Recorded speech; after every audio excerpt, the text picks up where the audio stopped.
Bonjour and good morning. Welcome to WASA Distance Education Center and PLAR Geography. So we're starting PLAR Geography for this week. We did an introduction on it last week's class on week 5. Today is Tuesday, October 8th, and you will notice that on your WASA calendar it says Thanksgiving.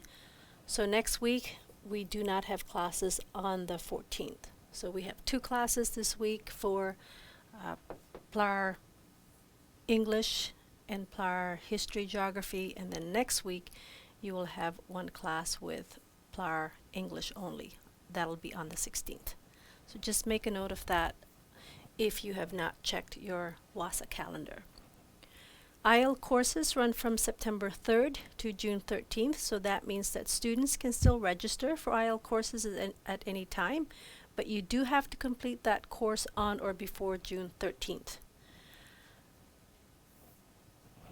And you can also work on your Term 3, so that's also available, and then if you do that, you have to complete that before August 22nd. So students who apply anytime, you are encouraged to call your teacher or your marker for assistance. You can call them at 1-800-667-3703, and you can also expect regular telephone calls from your teacher or your marker of the course or courses that you register for. Quick reminder, there will be prize draws for registered students, also for your DECs, so stay tuned for updates. So that'll be coming up in week 9. So if you submit a work, you will have your name entered for the draw. If you earn a credit, you will also have your name entered for that as well. So we have terms 1A, 1B, 2A, and 2B for the end of term draws. It looks like we will be traveling to Mishkegugamang next week. So remember, we said that it had been postponed. So it looks like we will be going there on the Thursday of October 17th. So if anything changes, we will let you know. But for now, that's the date that we will be going there. If you're still not sure about trying the culminating instead of the key questions, make sure that you ask for a sample test so that you can review the format of the culminating activity. So for the PLAR History, Geography, and Science, you can contact me. If you want to try or check out the sample test for PLAR Math and English, you can contact Bonnie. So we've been telling PLAR students, you do have that option of completing an open book culminating activity instead of doing the key questions in the lessons, even if you have already completed a lesson. So for example, maybe you completed 2 lessons for PLAR Science and you have not continued working on it. You can still contact me and say, hey, can I try the culminating for the PLAR Science? I have completed 2 lessons. So that's an option this year. The culminating activity can be emailed to your DEC, or if you have an email that you have been using, we can email it to you as well. Remember, supervision is not required because it is an open book culminating activity. You can take the culminating activity home to complete. You do not need to be at the Learning Center to do it. Successful students will receive their equivalent credits, and then you can proceed to applying for your senior PLAR and senior credits. Remember, the passing mark is 50% and above. If the culminating activity is not passed, then the key questions in the lessons must be completed, and then you can retake the culminating activity. And students are permitted to try several times to pass the culminating activity. So as with the PLAR History, all PLAR packages are the same. So whether you registered for the PLAR Geography in radio, Zoom, or IL, And again, if you are choosing to do the key questions, you can continue where you left off.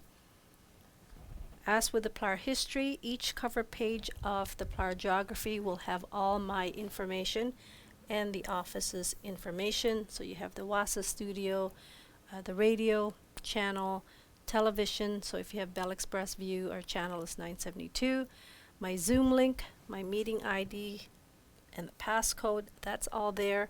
The number where you can reach me and my extension. You can also email me. My Facebook and YouTube have the same profile name, so it says J. Mercer WASA. And of course, if you want to use Google Classroom, the codes are different for using the NNEC Schools account as opposed to using your personal account. So just make sure that you know that the codes, classroom codes, are different depending on which account you're using. So for PLAR Geography, only 2 lessons, so lesson 1 and lesson 2. And altogether there are 31 key questions for PLAR Geography.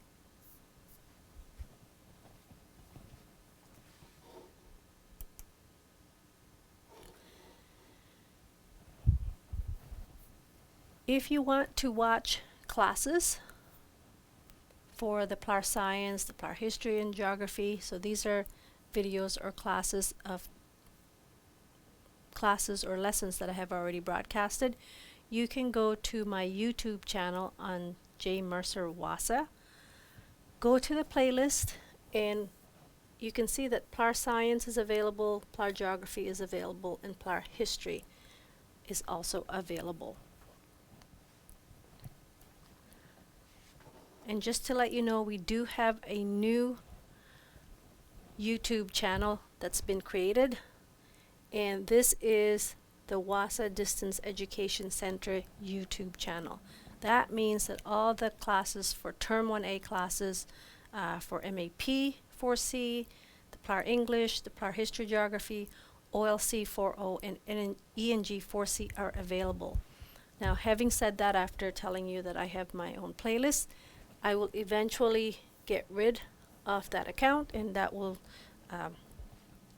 just go into the WASA Distance Education Center YouTube account. So if you want to check it out, you just go to this website, do the same thing. You go onto the playlist, and you can see there's ENG 4C. There's the PLAR English, there's the PLAR History, the MAP 4C, and the OLC 4.0. So you do the same thing, you click on View Full Playlist, and you will see the classes that are available. So far, ENG 4C, you have 17 videos. There's 8 videos for PLAR English. There's 10 videos for PLAR History. There are 15 videos for MAP 4C and 10 videos for OLC 4.0. Make sure you click the subscribe button. That means that every time a new video has been uploaded, then it will notify you. It'll just make it easier if you subscribe to it. Okay, so check it out, and as I mentioned, click the subscribe button.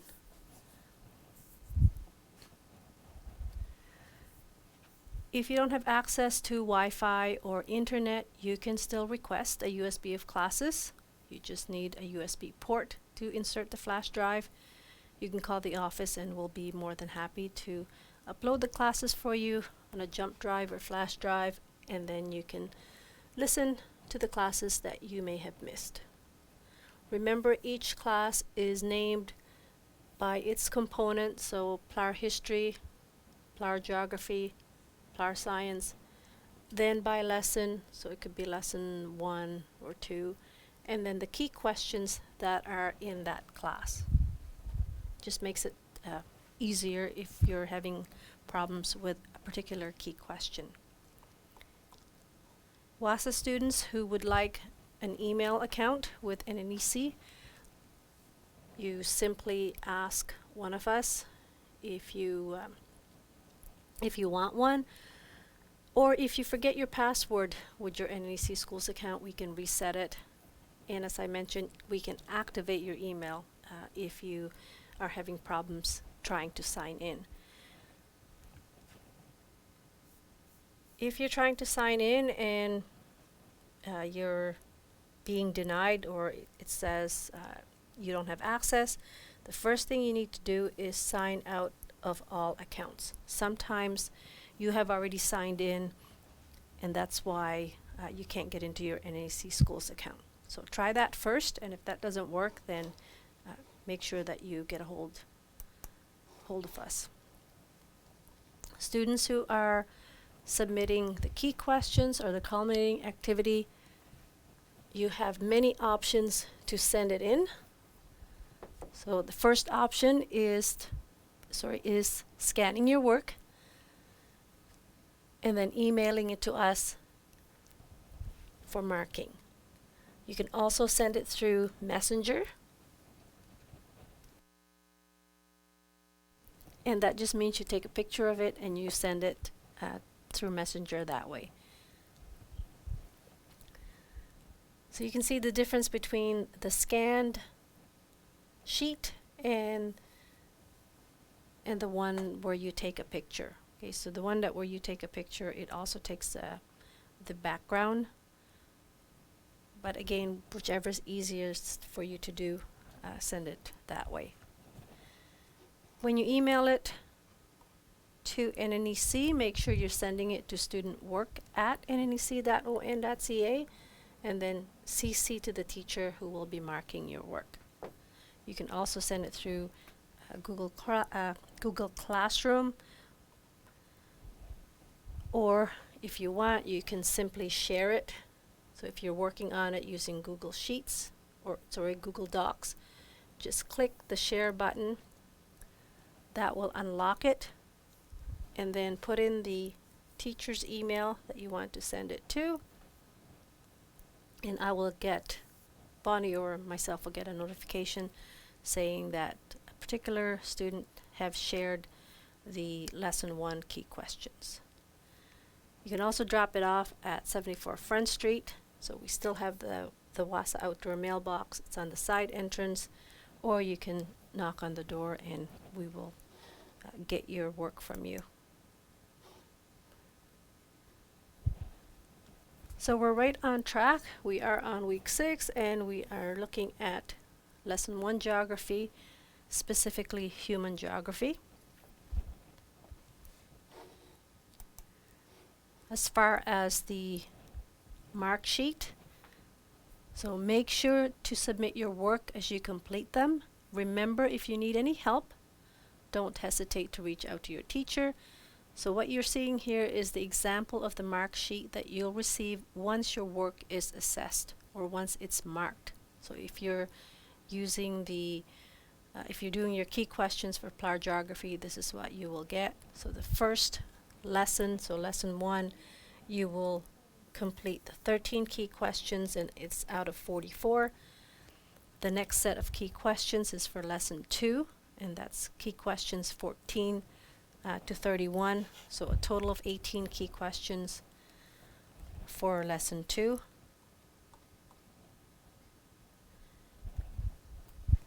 I will provide comments on the mark sheet to let you know how you're doing. So I will provide you some feedback. Okay, so the concepts of geographical thinking, if you're following along, that starts on page 4, and then human geography on page 7, economic geography also on page 7, North American Free Trade Agreement on page 7, and then trade and human rights on page 8. So we will probably get through all of this today. Learning goals, keep in mind, I can identify and describe the concepts of geographical thinking, and then I can identify significant aspects of economic, urban, and military geography.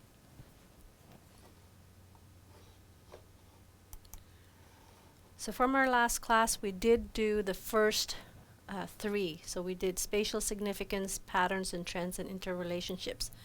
So these are the concepts of geographical thinking. So in the Ontario curriculum, there are 4 central concepts. And as I mentioned, we did the first 3, so we'll do a quick review of that. So the first one is spatial significance, and that just means understanding why a place is important. So it could be unique physical characteristics, whether it's natural or human relationships in this location. So here's an example. When a business is deciding where to place a new location, they use spatial perspective.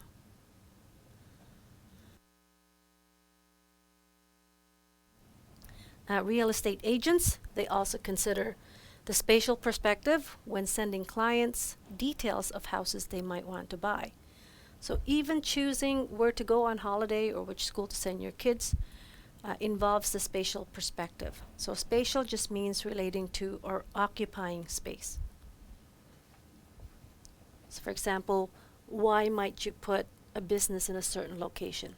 Maybe there's lots of traffic there, lots of people going by that business, as opposed to not putting it where it's hard for people to get at.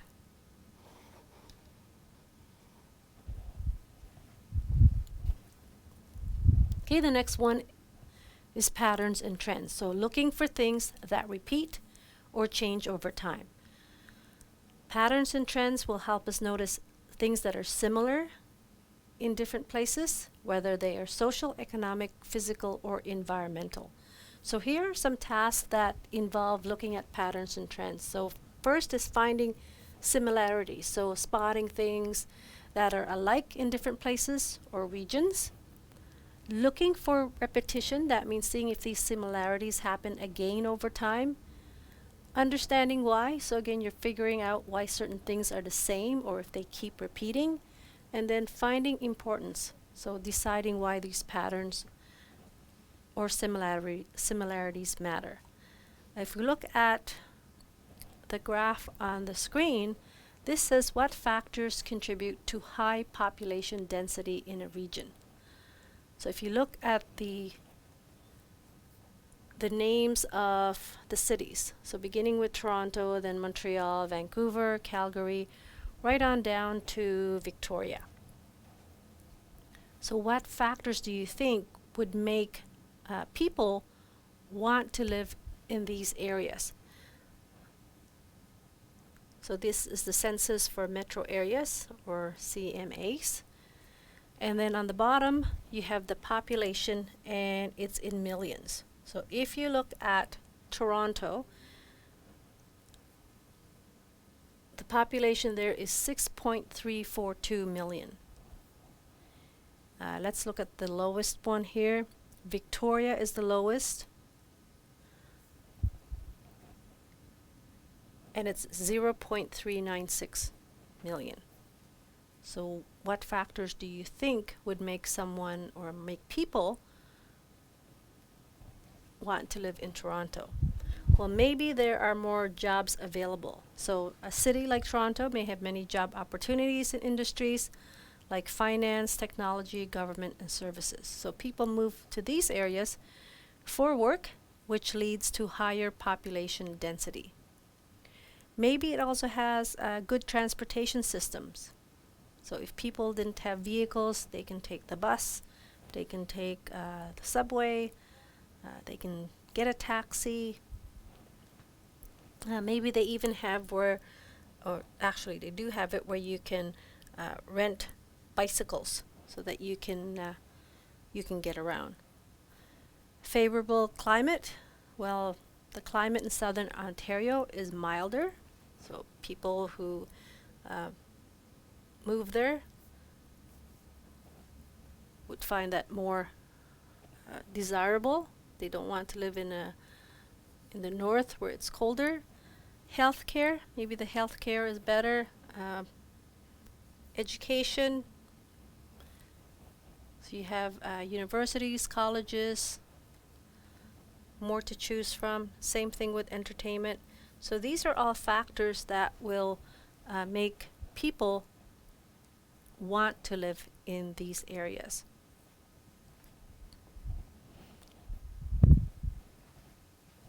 Notice Winnipeg is there as well. Not at the very top, but so it's seventh at 0.832 million. So it says there that 1 in 3 Canadians live in CMA Toronto, so that's the census metro areas, Toronto, Montreal, or Vancouver. And 1 in 6 Canadians lives in Toronto. Okay, so again, looking at the factors that would make people want to move to these areas.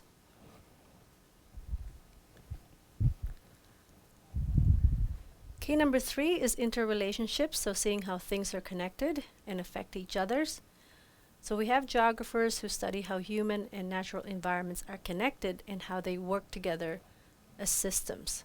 So what they do is they use the concept of interrelationships so that they can understand how different parts of an environment affect each other. Here's an example. A geographer might explore how understanding the connection between the social and economic challenges faced by indigenous populations on reserves. Also, looking at the factors that contribute to a sustainable community is crucial. Now, sustainable means for a community to be a good place to live, it needs to be sustainable. So let's look at what a sustainable community would look like. A sustainable community is one that can support people over the long term, where it can provide them with things like jobs, access to resources, education, and a healthy environment for everyone.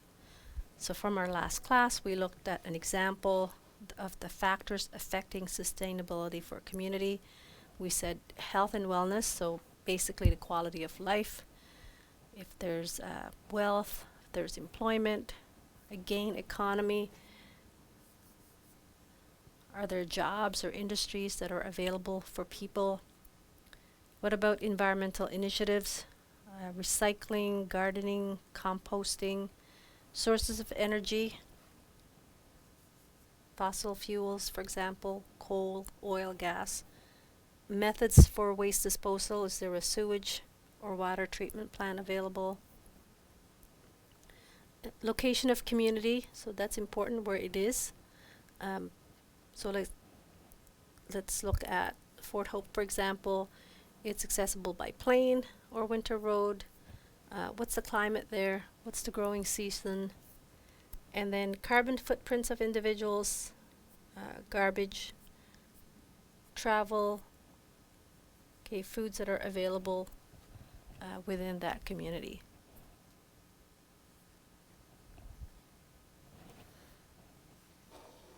Okay, and then finally we have the fourth concept of geographical thinking is geographic perspective. So this just means considering different views. So it could be economic, environmental, social, political, to understand an issue.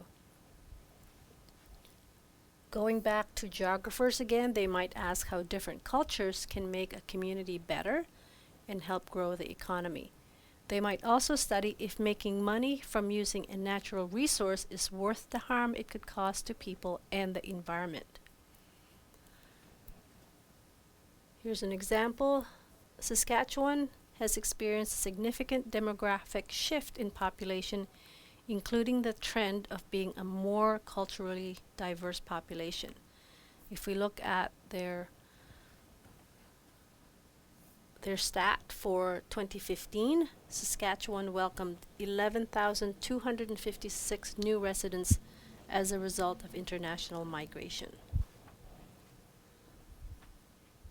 You can see a poster welcoming different groups. It says, "I'm glad we're neighbors," and you can see the diverse languages that also is on that poster. So with geographic perspective, there are 3 simple ideas. There are reasons for things being where they are. There are advantages for things being in appropriate places, but also there are penalties for things being in the wrong places.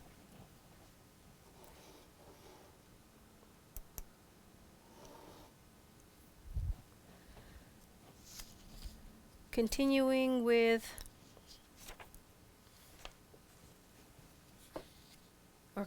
on page 7. So if you turn to page 7 of your lesson book, you can see the heading. It says Human Geography. Now, human geography, okay, the word human is there, is the part of geography that studies how people live. So we're looking at humans interact and adapt to the world around them. So it focuses on how humans shape the land and how they relate to each other in different places. So it looks at things like economics. This just means how people make money, trade, and develop industries in different regions. Urbanism, how cities grow and how people organize their lives in urban areas. So for example, this will include housing, transportation, and services.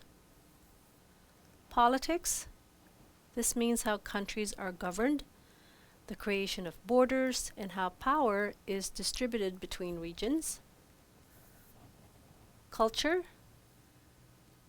this includes traditions, languages, religions, and customs of people in different parts of the world and how these influence their lifestyle.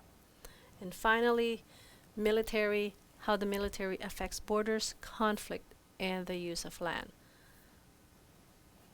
Overall, human geography helps us understand how people affect the world and how the world affects people.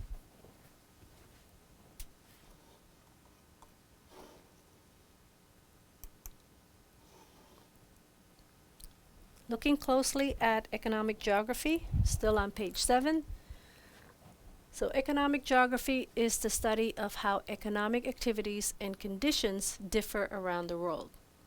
So when we're looking at economic geography, we're looking at the factors like climate, the land, and political situations affect the economy in different places. So here's an example. Climate can affect the availability of natural resources.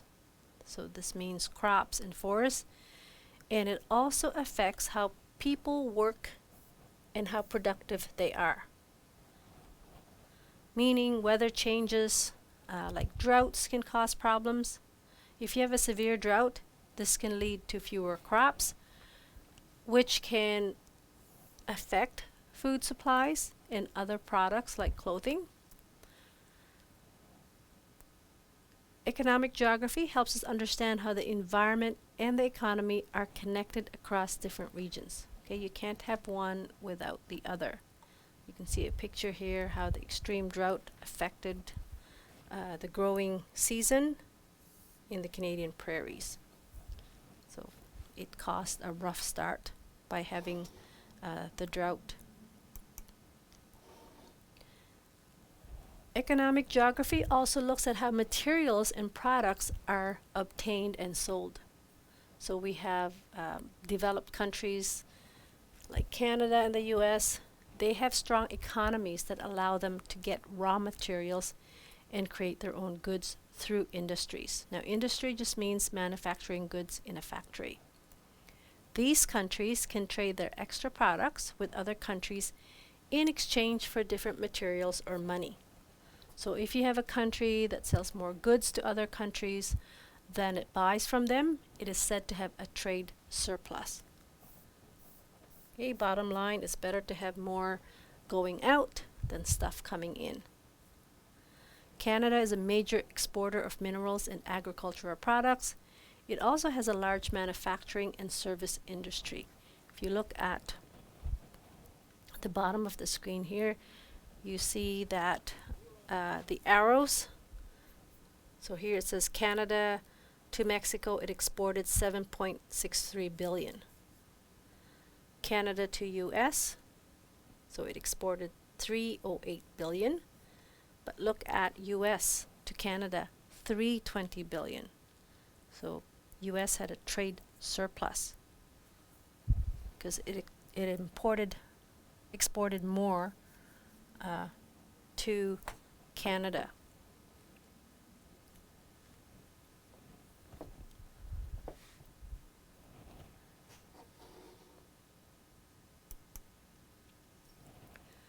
Which brings us to the North American Free Trade Agreement, or NAFTA. So this is a trade deal between three countries: Canada, the US, and Mexico. So this deal promoted free trade among these countries. It started on January 1st, 1994. And what it did was it aimed to reduce taxes on goods that are traded between them as much as possible. Okay, so NAFTA stands for North American Free Trade Agreement. The agreement was promoted by free trade conservative governments in the US and Canada. People that were a party to it: Canadian Prime Minister Brian Mulroney and US President George H.W. Bush. They worked hard to create and sign it. There was significant opposition to the agreement on both sides of the border, meaning, okay, not everyone agreed with the free trade. In 1993, the Clinton administration made passing the agreement a top priority, but still there's still opposition to the agreement that still exists today. Recently, in Canada, labor unions have taken their objections to the agreement off their agendas. Okay, that means they took it off, saying, okay, we're not going to keep that on the table for opposing to this agreement.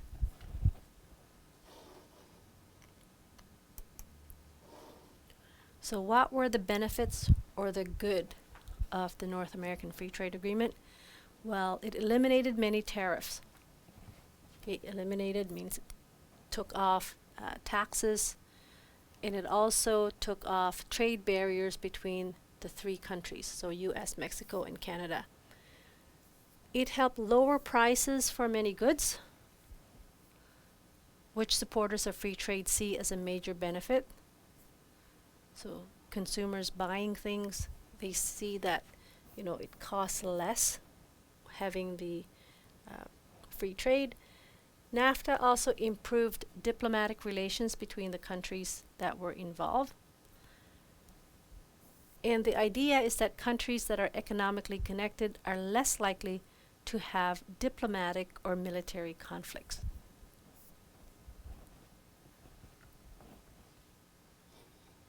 So here you can see what are some items that it lowered prices for consumers. So food, automobiles, clothing, and electronics. Also, NAFTA reduced US reliance on oil from less friendly regimes. NAFTA created the world's largest free trade area of 450 million people. If you look at Canadian exports, that means stuff going out from Canada. 74% of all Canadian exports go to the US.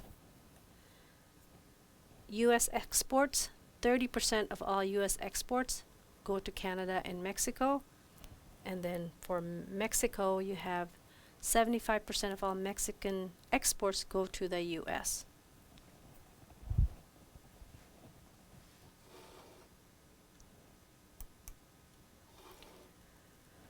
And then there's the controversies or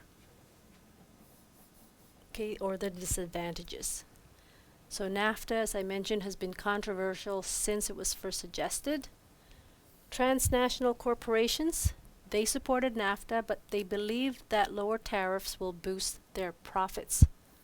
So that means that bigger corporations are getting the bigger profits. Labor unions in Canada and the US oppose NAFTA because they fear it will lead to job losses as companies move to Mexico for lower wages.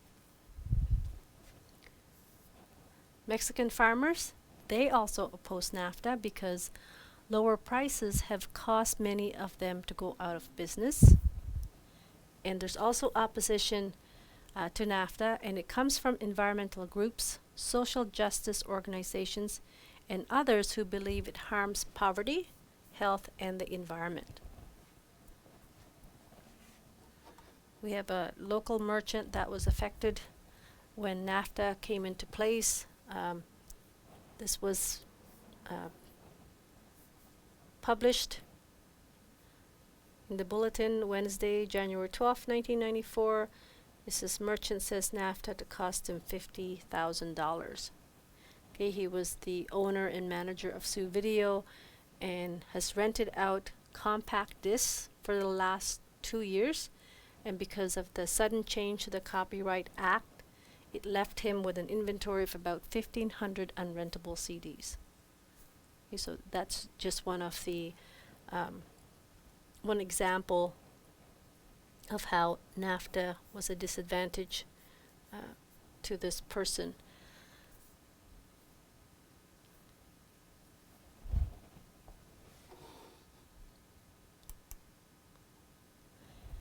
Since NAFTA, Canada has continued to negotiate free trade agreements with several countries. So we have Chile, Colombia, Peru, South Korea, and Israel.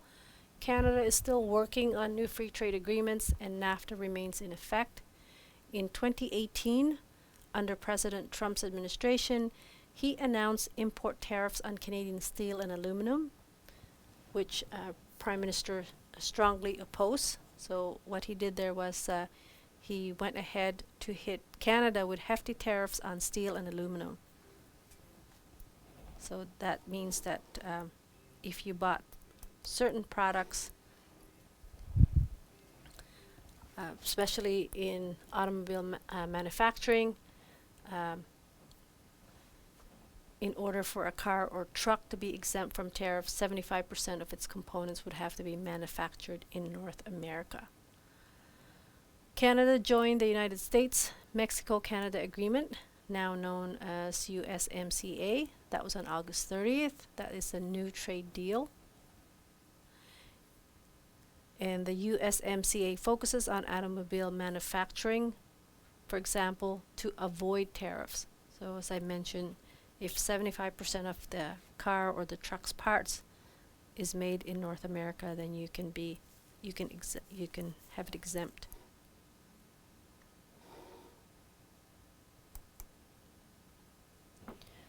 In 1995, Canada joined the World Trade Organization, also known as WTO, and this is an international organization that manages trade between its member countries. So this provides a platform for countries to resolve trade disputes.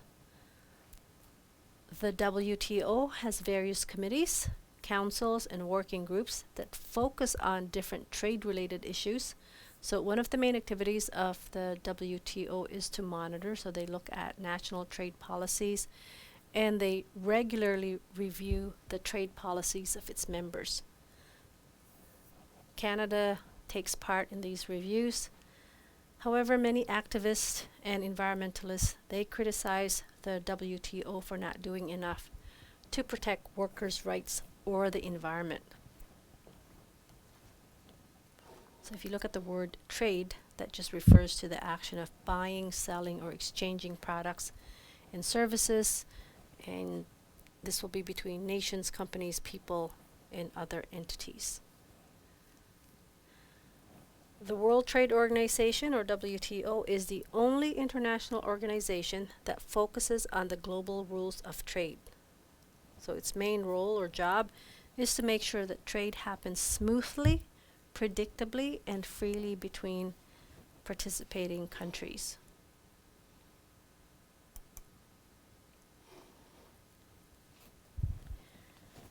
Continuing on page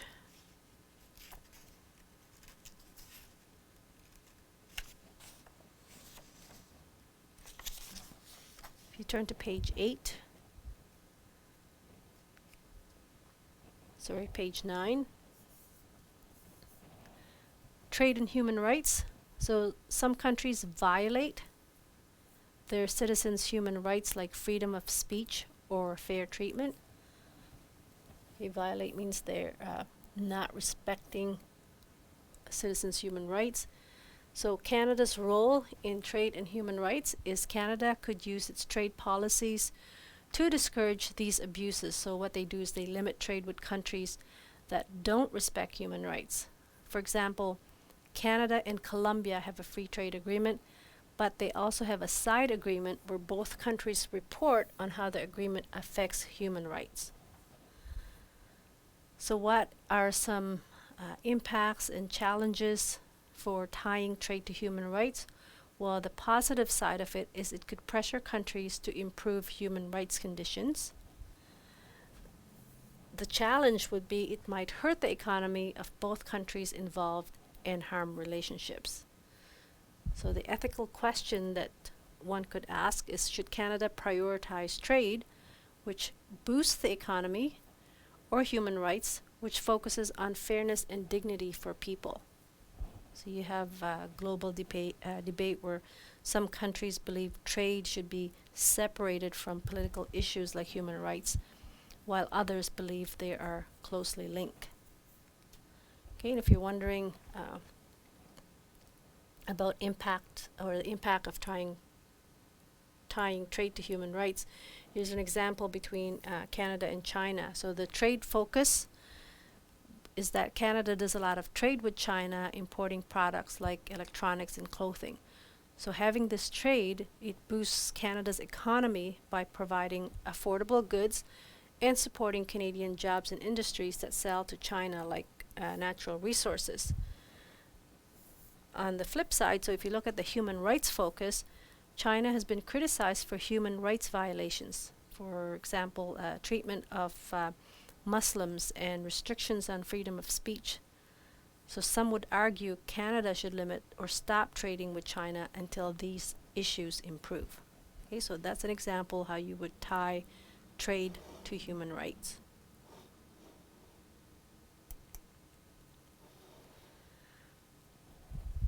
Continuing with trade and human rights, so many people think Canada should only trade with countries that respect these human rights.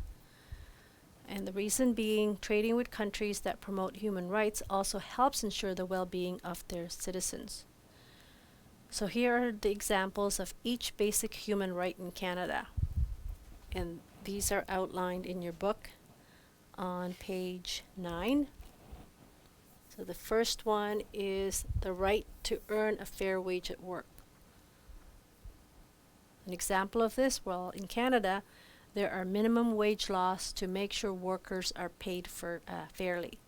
The minimum wage in Ontario is $16.55 per hour as of 2024. If you're working and you're working for minimum wage, that is the amount that that will be paid to you. Okay, they can't change it. They can't make it lower.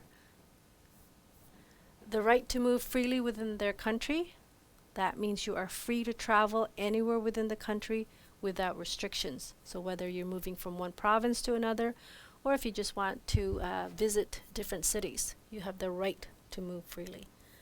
The right to freedom of speech and religion, that means people in Canada are allowed to express their opinions freely and practice any religion they choose without fear of persecution.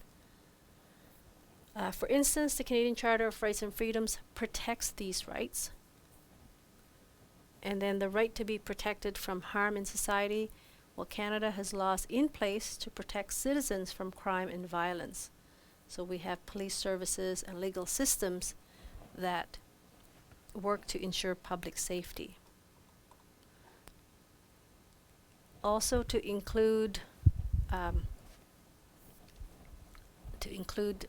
add to this is the Aboriginal rights and freedoms.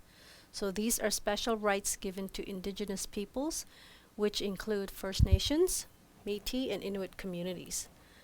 That means these rights protect their culture, traditions, and land. Okay, let's try key questions.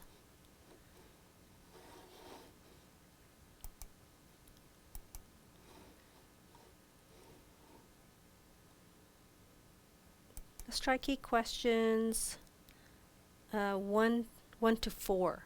Okay, in your book. So remember, the key questions when you're sending these out to me, so if you're doing the key questions, you only need to send key questions, or sorry, pages 20 to 22 of lesson 1 for marking. Keep everything else, because you will need that if you want to review for the culminating. You do not use the internet or Wi-Fi to look up your answers. You don't need that. Same with the PLAR history. A lot of the questions for PLAR geography are hand questions, meaning you can put your hand or your finger on the answer. So just use the provided information and then use your own knowledge and experience to answer them. For example, if it says, in your opinion, so from what you know. Okay, the first key question is fairly simple. The description is there already for the 4 concepts of geographical thinking. You simply have to match the correct letter. So looking at the concepts, you have spatial significance, patterns and trends, interrelationships, and geographic perspective.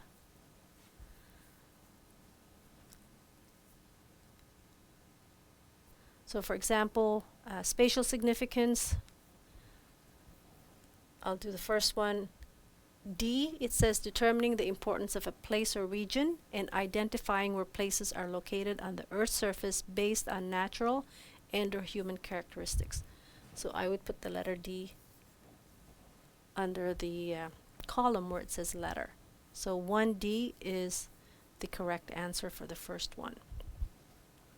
Key question 2, what is economic geography? Straightforward.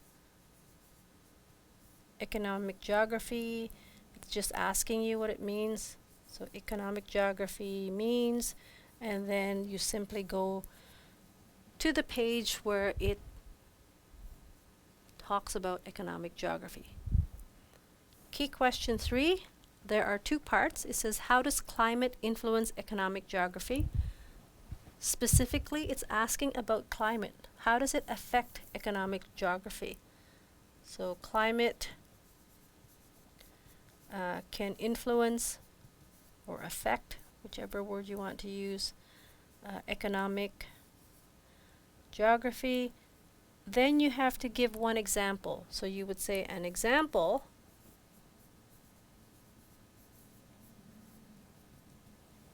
okay, the one I gave you, or the one that's in your book, is the drought that affects the growing season.